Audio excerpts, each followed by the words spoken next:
ஆசீர்வாதங்கள் உங்களை தேடி வரும்.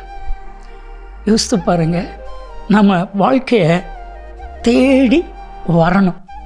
நன்மை உங்களை தேடி வரும், கிருபை உங்களை தேடி வரும், மேன்மை உங்களை தேடி வரும், செல்வம் உங்களை தேடி வரும், ஆசீர்வாதங்கள் உங்களை தேடி வரும். நிச்சயமாக நம்புங்க.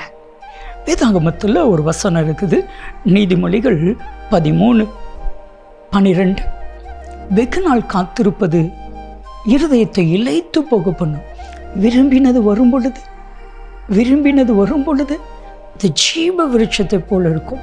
என் அன்பான தேவ பிள்ளைகளை, இது வரைக்கும் நீங்கள் விரும்பின காரியம் உங்களுக்கு வரலைன்னா, இன்னைக்கு ஆண்டவர் உங்களை பார்த்து சொல்லுகிறான், நீ என்ன விரும்புகிற, உன்னுடைய மன விருப்பம் என்ன, அது உனக்கு வரும். நீ விரும்பின ஆசீர்வாதம் உனக்கு வரும்.